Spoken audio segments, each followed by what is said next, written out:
Good morning everybody. Lily guest হাউসকে বিদায় জানিয়ে আমরা এখন চলেছি চেরাপুঞ্জির উদ্দেশ্যে, আর ওখান থেকে ফিরে আমরা সোজা যাব গৌহাটি। তাহলে চলুন যাওয়া যাক।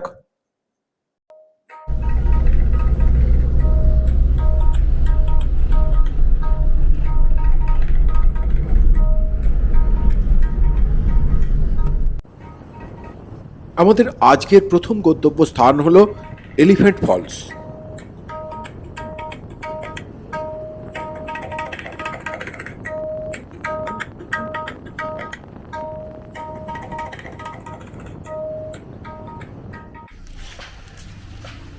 আমরা এলিফ্যান্ট ফলসের দিকে যাচ্ছি। এখানে এন্ট্রি ফি পার হেড 100 টাকা করে, গেটে 300 টাকা দিয়ে আমরা কার রেখে এগোচ্ছি। এটা এলিফ্যান্ট ফলসের এন্ট্রি গেট। অনেকটাই বেশ নিচেতে নামতে হবে, 3টে ধাপে এলিফ্যান্ট ফলসকে দেখতে হয়। চলুন যাওয়া যাক।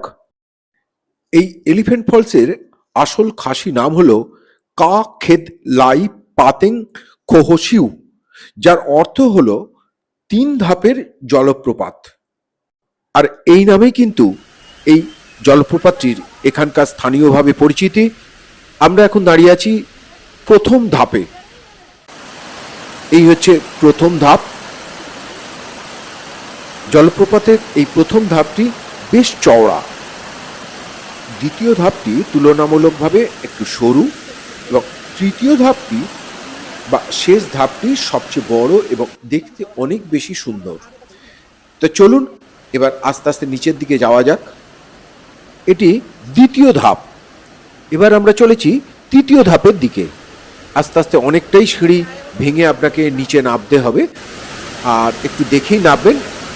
আমরা সাইড থেকে তৃতীয় ধাপটিকে একটু দেখুন। এই এলিফ্যান্ট ফলস নামকরণের পেছনে যেটি শোনা যায় সেটি হচ্ছে ইংরেজরা জলপ্রপাতের কাছে হাতির মতো দেখতে একটি দৈত্যাকার পাথর দেখেছিল, সেই থেকে এটির নাম হয়েছিল এলিফ্যান্ট ফলস। কিন্তু দুর্ভাগ্যক্রমে 1897 সালের ভূমিকম্পে এই শিলাটি ধ্বংসপ্রাপ্ত হয়েছিল।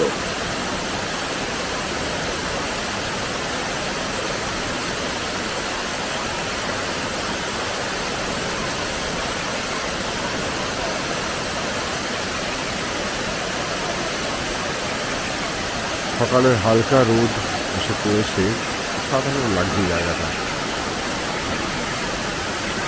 চারপাশটা একটু আমাদের দেখিয়ে দিই। এর পাশে একটা পিছন দিয়ে একটা পার্ক করা আছে, অনেকটাই নিচে নামতে হয়।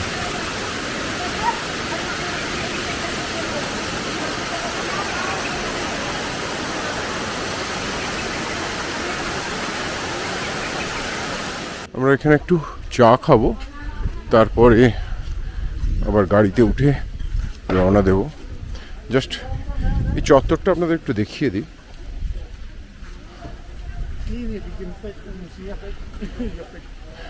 সোজা কার পার্কিংয়ের জায়গা আছে, বাঁদিকেও রয়েছে সোজাসুজি, ওদিকেও কার পার্কিংয়ের জায়গা আছে, টয়লেট আছে, আর এখানে দোকান রয়েছে। আমরা এখান থেকে একটু চা খেয়ে নিই। আমরা হোটেল থেকে বেরোনোর সময় টিফিনটা করে নিয়েছিলাম। হোটেল আগে চেক আউট করার সময় বলে দিয়েছিলাম ওদের টিফিনটা দিয়ে দেওয়ার জন্য, ওদের রুমে দিয়ে গেছিলো। এখন জাস্ট একটু চাটা খাচ্ছি, খেয়ে নিয়ে বেরিয়ে যাব।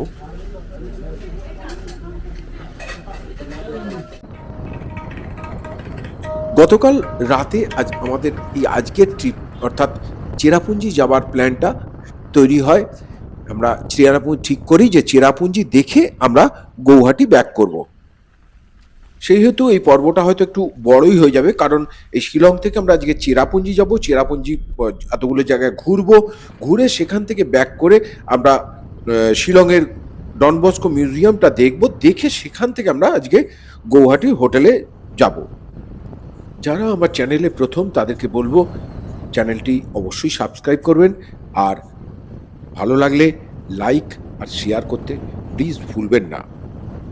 আর তার সাথে অবশ্যই কমেন্টসে জানাবেন আমার এই ইনফরমেটিভ ভিডিওগুলো আপনাদের কেমন লাগছে।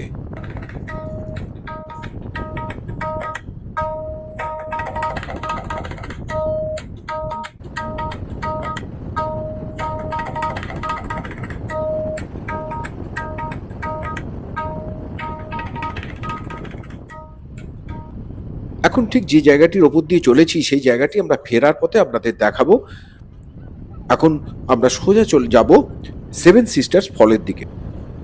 আগেরবারেও যখন এসেছিলাম ঠিক এই জায়গা থেকে আমাদের শুরু হয়েছিল বৃষ্টি। আকাশের অবস্থা কিন্তু আজও সেই একই অবস্থা, চতুর্দিকে মেঘ ঢেকে আসছে, আস্তে আস্তে অন্ধকার হয়ে আসছে। জানি না কি অবস্থা, আমরা কতটা কি দেখতে পাবো। চলুন যেতে যেতে দেখা যাক কি অবস্থা দাঁড়ায় শেষ পর্যন্ত। কি অসাধারণ লাগছে, আপনাকে কি বলবো ঠিক এই মুহূর্তে। জানি না সামনে আর আমরা কিছু দেখতে পাবো কিনা, কারণ ক্রমশ মেঘে ঢেকে যাচ্ছে। বলতে বলতেই বৃষ্টি নেমে গেছে প্রচণ্ডভাবে। চলুন এগিয়ে যাই আর উপভোগ করতে থাকি এই মায়াবী পরিবেশ।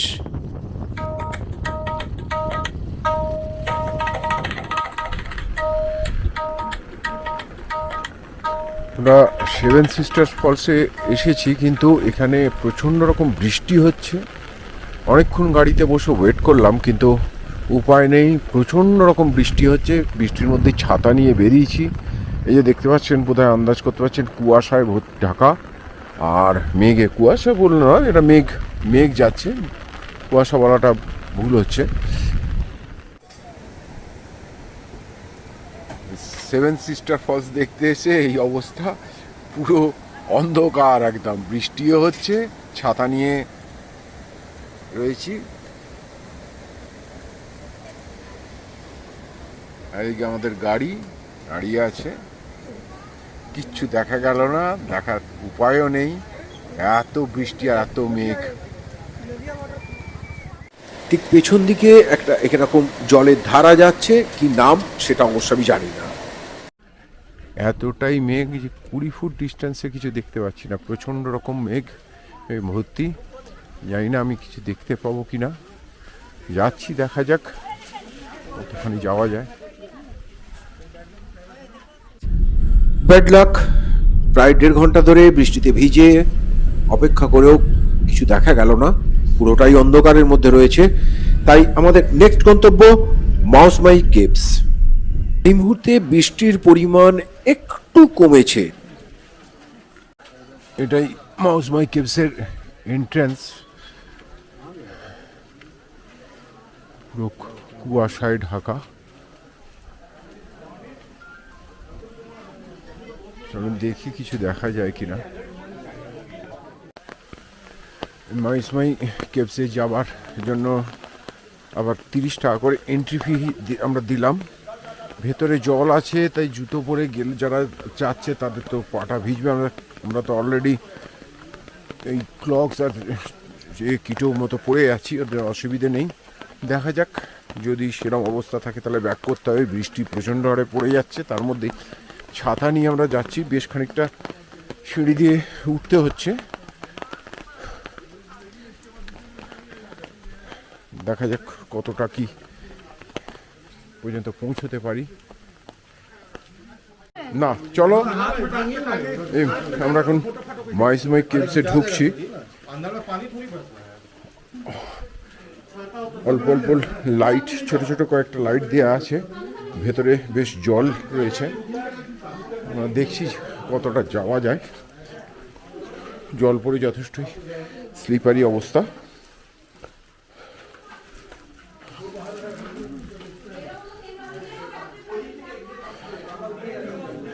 সেরকম কন্ডিশন হলে আমরা ব্যাক করব।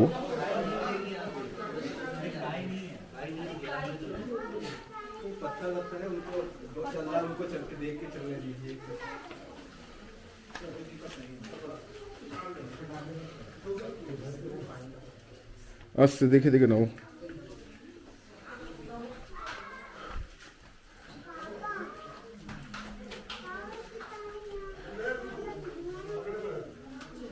পাথরগুলো মনে হচ্ছে যেন কেউ এঁকে রেখে দিয়েছে, আটকে রেখে দিয়েছে। এই গুহাটি আসলে একটি চুনা পাথরের গুহা। এটি প্রাগৈতিহাসিক জীবাশ্ম এবং প্রাকৃতিক পাথরের গঠন দেখার জন্য বিশেষভাবে পরিচিত। সম্পূর্ণ গুহার দৈর্ঘ্য হলো 3 কিলোমিটার মতো, কিন্তু পর্যটকদের জন্য এটি খোলা থাকে মাত্র 150 মিটারের মতো। প্রসঙ্গত বলে রাখি, এই ধরনের গুহায় যাদের এমনি শ্বাসকষ্টের ব্যাপার আছে তাদের কিন্তু এইসব গুহায় না ঢোকাই ভালো। গুহার হাইট জায়গায় জায়গায় ম্যাক্সিমাম 2 ফুট, কোথাও 2.5 ফুট, আবার চওড়াতে সেই জায়গাতে চওড়া ওই জাস্ট 1 ফুট মতো। তার উপর আবার ওপর থেকে জল পড়ে পাথরগুলো একদম স্লিপারি হয়ে আছে। কথা ক্যামেরাটা বন্ধ করতে হচ্ছে, এতটাই নিচু, খুব গুহাটা খুবই নিচু, মানে বসে বসে আর এতটা স্লিপারি যে এটাকে বেরোতে গেলে পড়ে যাওয়ার চান্স, তাই ক্যামেরাটা বন্ধ মাঝখানে করতে হচ্ছে। তাও চেষ্টা করছি দেখানোর। আমাদের দেখুন জলে ভর্তি,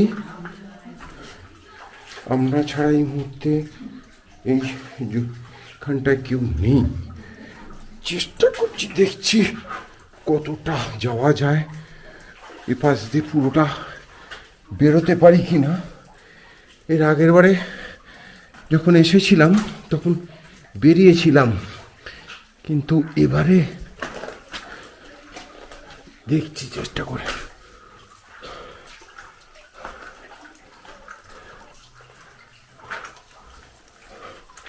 মানে আমরা যথেষ্ট লম্বা, তো আমরা প্রায় আমি 6 ফুটের মতো লম্বা, ফলে আর এখানে খুব পাহাড়ের এই গুহার হাইটটা খুবই নিচু, কোথাও কোথাও 2.5 ফুট 3 ফুট, হতে খুব নিচু হয়ে খুব সাবধানে উপর থেকে সবসময়ের জন্য জল পড়ছে, ক্রস করতে হচ্ছে।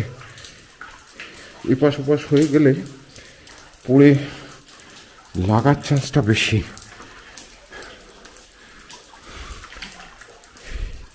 এই মুহূর্তে যেটা দেখছি, আমার পেছনে আর কেউ আসেনি, আমরাই স্বামী স্ত্রী 2জন চলেছি। দেখা যাক।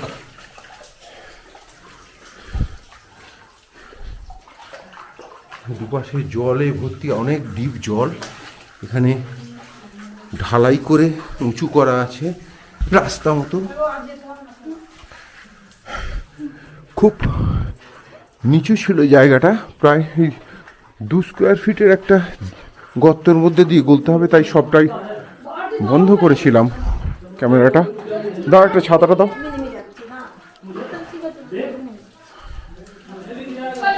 এখানেও খুব টাফ, ওপরে উঠতে হবে, আবার তারপর নিচেতে নামতে হবে। দাও আর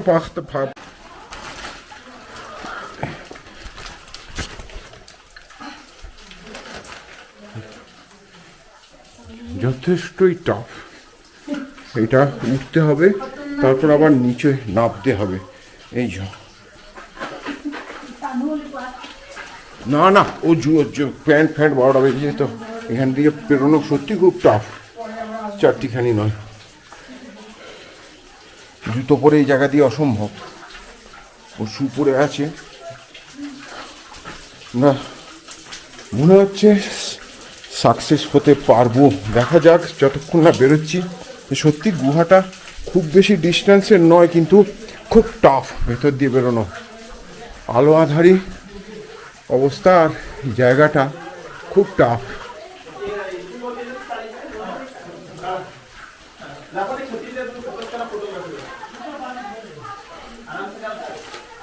আস্তে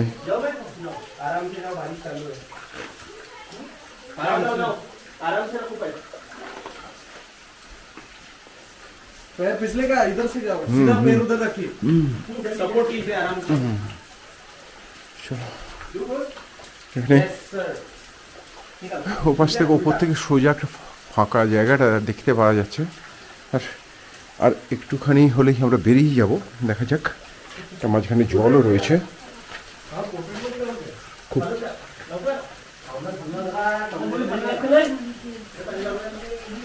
মনে হচ্ছে আমরা সাকসেস হব।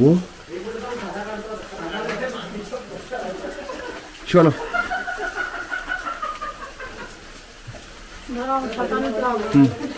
বৃষ্টি পড়ছে, তাই ক্যামেরাটা আপাতত বন্ধ করছি বাইরেতে। মাইসমাই কেভস থেকে বেরিয়ে আমরা এখানে এসে কোনো রকমের ছাতা নিয়েই ঢুকেছিলাম, বাইরে বেরিয়ে এখানে এসে দাঁড়িয়ে আছি। প্রচণ্ডভাবে বৃষ্টি হচ্ছে, দেখাচ্ছি দেখুন, প্রচণ্ড বৃষ্টি হচ্ছে, একটু কমছে আবার বেড়ে যাচ্ছে। এর জন্য যে গাড়ির কাছে যাওয়ার মতো উপায় নেই, প্রচণ্ড বৃষ্টি হচ্ছে। দাঁড়িয়ে গেলাম, দাঁড়িয়ে দেখা যাক বৃষ্টিটা কমুক। মাউসময় কেভস থেকে বেরোনোর পর আমরা এখন এসে পৌঁছেছি একটা ইকো পার্কে। এখানে পার হেড এন্ট্রি ফি 20 টাকা করে এবং গাড়ির জন্য 30 টাকা দিতে হলো। ঢোকার সময় একটু পরিষ্কার ছিল আকাশটা, আবার এক্ষুনি মুহূর্তের মধ্যে একদম কুয়াশায় বলুন মেঘ বলুন পুরো ঢেকে গেছে। উল্টো দিকে পাহাড় বা উল্টো দিকের যে দৃশ্যটা, প্রাকৃতিক দৃশ্যটাকে এখান থেকে দেখা যায় এবং খুব সুন্দর লাগে, সেটা আপনাদের আর কিছু দেখাতেই পারলাম না। এমনকি এই পার্কটা বেশ বড় পার্ক এবং খুব সুন্দর করে সাজানো, সেটাও ক্লিয়ার দেখা যাচ্ছে না।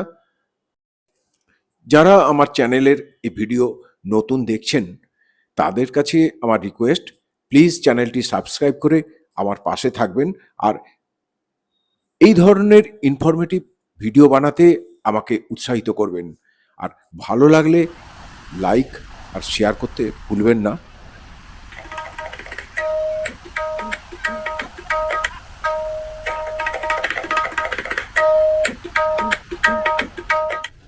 ইকো পার্কের এই ভেতরটায় ঢোকার সময় এটা আর কি, মানে সামনেটা পরে আমি পরে দেখাচ্ছি। আমরা বসে একটু ম্যাগি খেয়ে নিচ্ছি। এখন বাজে 12:30। এখানে ভাত আছে কিন্তু ভাত ভালো লাগছে না এই বেলাতে। এখন একটু ম্যাগি খেয়ে নেবো, খেয়ে নিয়ে গাড়ি নিয়ে বেরিয়ে যাব শিলংয়ে একদম। ওখান থেকে সোজা বেরিয়ে যাব গৌহাটি। ফেরার পথে জায়গাটা দেখে খুব সুন্দর লাগলো, তাই একটু দাঁড়িয়ে জায়গাটাকে দেখছি আর একটু ছবি তুলছি। এটা একটা ভিউ পয়েন্ট, অনেকটা নেমেই এটা দেখতে হয়। উল্টো দিকে প্রাকৃতিক দৃশ্যটা খুব সুন্দর, কিন্তু দুর্ভাগ্যবশত কুয়াশাই বলুন আর মেঘ বলুন সব দিয়ে সেটা দিয়ে ঢাকা, ফলে কোনো ভিউ এই মুহূর্তে নেই। আবার ওপরে উঠে চলে এলাম। মানে এয়ারব্যাগ জাম্প, মানে একটা ডিস্টেন্স উঁচু থেকে ওই জায়গাটার ওপর জাম্প করার এটা একটা হয়, অ্যাক্টিভিটিস একটা আছে, সেটা রয়েছে দেখছি এখানে।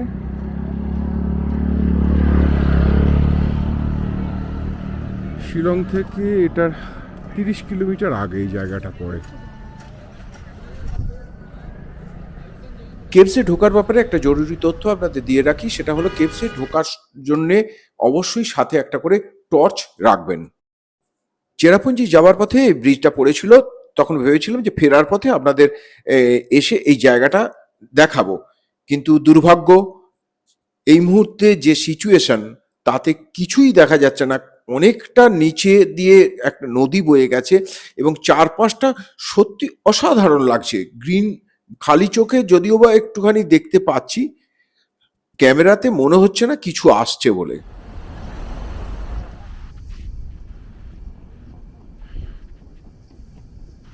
এটা চেরাপুঞ্জির দিকে চলে যাচ্ছে রাস্তাটা, আর এই দিকটা হচ্ছে শিলংয়ের দিকে যাচ্ছে। এখন আমরা চলেছি Don Bosco centre for indigenous cultures অর্থাৎ ডন বস্কো মিউজিয়ামের দিকে। 2003 সালের শিলং শহরের মৌলাই এলাকায় এশিয়ার এই বৃহত্তম উপজাতীয় সংস্কৃতি জাদুঘরটি প্রতিষ্ঠিত হয়েছিল। এই জাদুঘরটি মোট 7টি তলা বিশিষ্ট, 2টি তলা মাটির নিচে এবং বাকি 5টি উপরে। এখানকার টাইমিংস এবং ফিসগুলো আমি স্ক্রিনে দিয়ে দিচ্ছি, আপনারা একটু দেখে নেবেন। ভেতরে ছবি তোলার জন্য শুধুমাত্র স্টিল ফটোগ্রাফি অ্যালাউ, তার জন্য আপনাকে 100 টাকা চার্জ পে করতে হবে। 17টির বেশি গ্যালারি এখানে আছে। মূলত এখানকার 7টি রাজ্যের মানুষের জীবনযাত্রার ওপরেই নির্ধারিত এই মিউজিয়ামটি। ব্রিজে ওঠার ঠিক আগেই বাঁদিকে যে রাস্তাটি চলে গেছে সেটি ওয়ারিচোরা যাবার রাস্তা, আর এখান থেকে ওয়ারিচোরা যেতে সময় লাগে প্রায় 6 ঘন্টার মতো। এখানকার টাইমিংস এবং এন্ট্রি ফি কত ভিডিওতে দেয়া রইল, আপনারা ভিডিওটা পজ করে দেখে নেবেন। ডন বসকো মিউজিয়ামে ঢোকার জন্যে অ্যাডাল্ট 100, স্টুডেন্টের 80, 5 ইয়ার্স টু 12 ইয়ার্স 50, চিলড্রেনের 4 বছর পর্যন্ত ফ্রি। টাইমিংসটা একটু দেখে রাখুন। এই মিউজিয়ামের আরেকটি গুরুত্বপূর্ণ আকর্ষণীয় জিনিস হলো স্কাই ওয়াক, যেটি রয়েছে এই বিল্ডিংয়ের 7 তলার ওপরে, এবং সেখান থেকে শহরের মূল মূল জায়গাগুলি আপনি খুব ভালোভাবে দেখতে পাবেন। পুরো শহরটাকেই বলতে গেলে খুব ভালোভাবে দেখতে পাবেন, এবং সেগুলি দেখার জন্য আপনাকে উপরে স্কাইওয়াকে বিভিন্ন জায়গায় ইন্ডিকেশন করাই রয়েছে। অবশ্যই এই শিলং শহরে বেড়াতে এলে আমি বলবো অবশ্যই আসবেন।